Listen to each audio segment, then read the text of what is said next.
welcome back to my channel. Today I'm going to be sharing with you some of like the finds that I got while vintage store hunting slash secondhand store shopping while I was in Hong Kong. If you guys followed me on Instagram and Twitter, you'd know that I went to Hong Kong recently, which was about, I think to date it's about 3 weeks ago, but I haven't had the time to film anything because I was busy hosting my friends the first week while I was in Hong Kong all the way into the following week because they came over to Singapore, and then yeah, I haven't even unpacked. But yeah, I'm just gonna quickly share with you, and this is just like an entire video because I've never really gotten a chance to do vintage or secondhand clothing shopping, and I thought it would be an interesting video to do because I purposely went and take some time off when I was in Hong Kong to actually find a couple of like vintage stores and visit them, and then just to have a look and feel of what is it like, the scene in Hong Kong.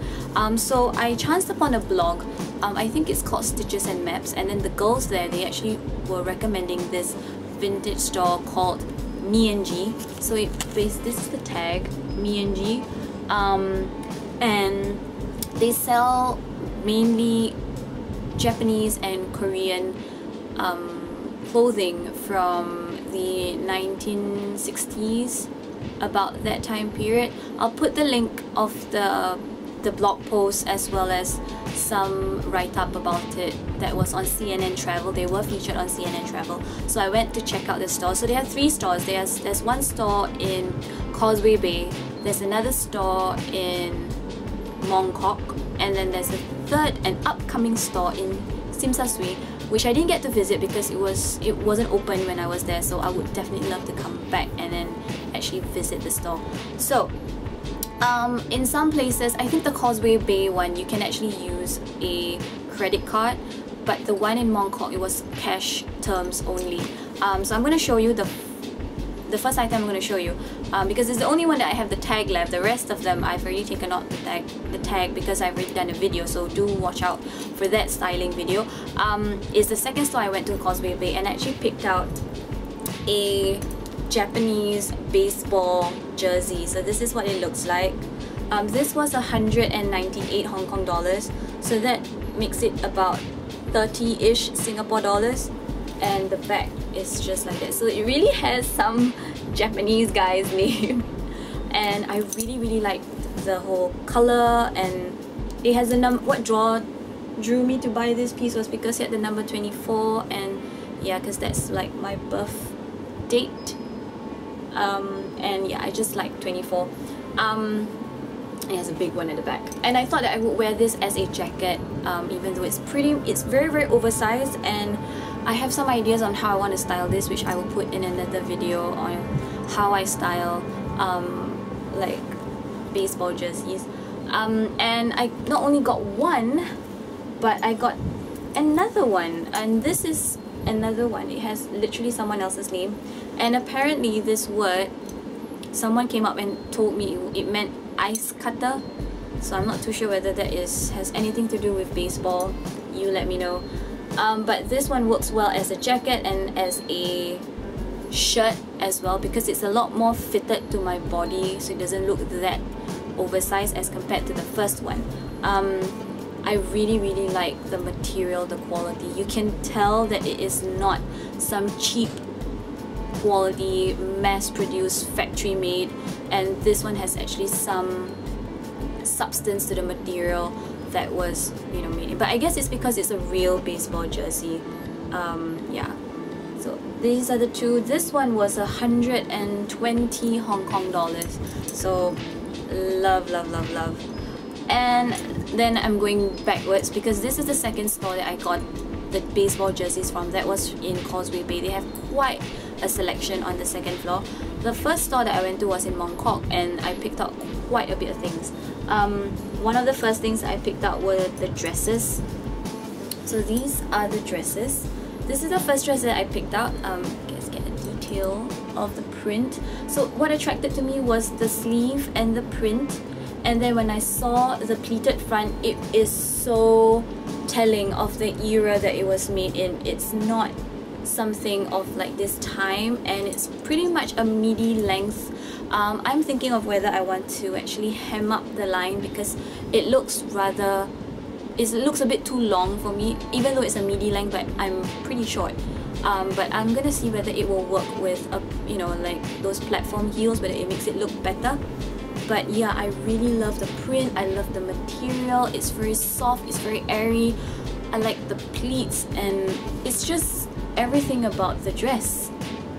I like, this one was, I think 120, if not 160 Hong Kong dollars. Yeah, that's just it. And then when I was browsing through that rack, I saw another dress which I really like, and this was a polka dotted maroon dress. So I really like the print, I love the color, I love the Peter Pan collar detail. It is a long sleeve and it's a bit scrunched at the end, and it has pleats all the way in front.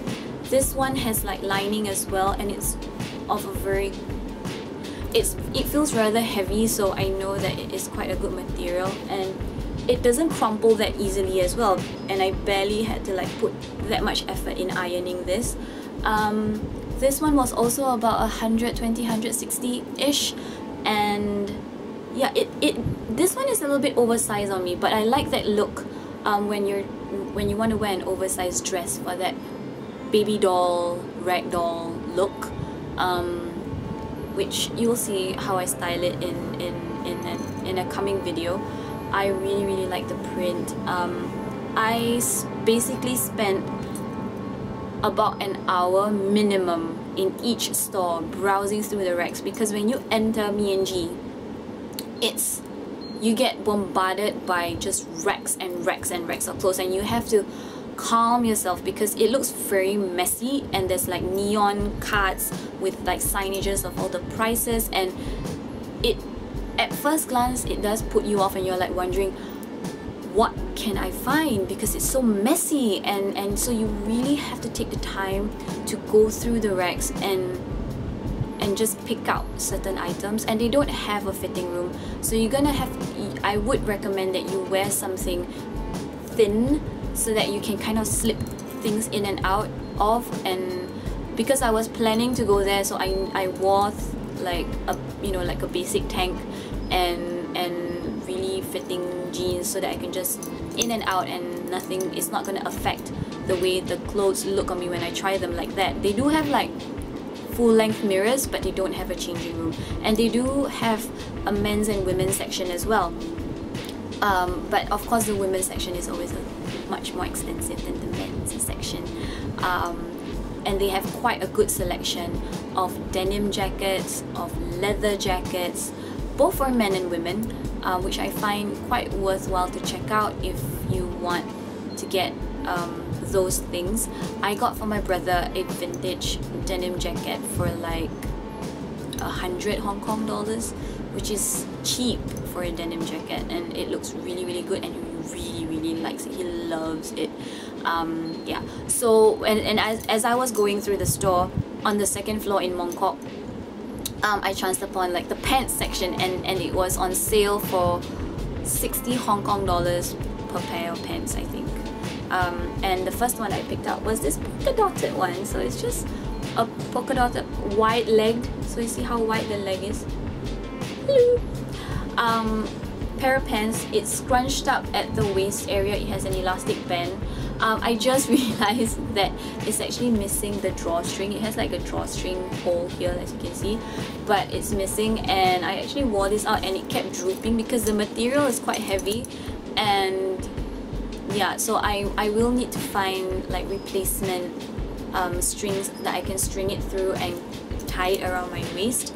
I really love the print. I love, you know, it feels so airy, and it's high-waisted. Actually, honestly, I'm not too sure whether it is high-waisted to begin with, but because I'm only 5 foot tall, I wear it as a high-waisted pair of pants, and it looks amazing, completely amazing. And on the same rack as I was, you know, picking out this one, I saw another pair of pants which had such an interesting print, and it was this one. So this one is really, really interesting because it has stripes, it has pattern, it has polka dots, so it's just really, really cool. I really like it. You know, the way it was printed, and it's vertical stripes, so it makes you look taller. This one came with the strings, so I guess the strings were supposed to look something like that, and I wear this one as high-waisted as well. And I was deciding which ones to get, whether I should, you know, like not buy everything in the shop. I really felt like I wanted to get more things, but that was the first shop that I went, so I was kind of like, you know, being a little bit more cautious with my money in case I found other things that I like in the other stores. And I was deciding between a few until some of the locals, they were looking at like my selections, and they asked me, where did I get these, where did I find these? And I was like, okay, I am not putting any of these back, because it means something when you get other people coming up to you and complimenting, or rather like asking you, where do you get these and where do you find such nice print, because then that means that they're a really good pick from the mass of items that are found in Me&G. So I decided to get like all of it. So this is everything that I picked out, and I didn't put anything back on the racks. Yeah, because I didn't want to. Basically, so yeah, I picked out the other two items. I already given them away. I picked out a denim jacket for my brother and a denim shirt for my mom. And oh right, I need to show you the other thing that I picked out. Hold on. So while I was there, on the way, like in the Mongkok store, as I was going down to pay off, to make my payment, I actually saw this bag. This is also from the vintage store, and it is such a good, sizable, medium, you know, bag. This one has a slightly longer handle, so you can like sling it over your shoulder. It has a very good sling as well, and I like the fact that it is a leather and canvas combi. If it has, you know, weathered the test of time, I'm guessing that it is quite a good quality material. This one was about 160 Hong Kong dollars as well. I really like this bag. I wore it immediately while I was in Hong Kong. I couldn't wait because it was such a good size bag. Yeah, so basically that's all of my vintage store finds. Do let me know what you think. I've already styled a couple of these, and they will be in a video coming up soon, probably after this video.